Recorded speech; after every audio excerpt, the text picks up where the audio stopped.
Kapalitadang manok. Kasi ang mga matamo.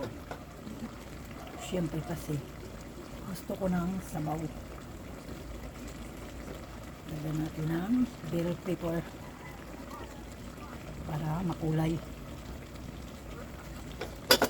Makalat pa ang aking kusina. Hindi pa ako nakakapagligpit. Itan? Makulay. Makulay, magulay. Tikman. Malapot ang sabaw. Sarap.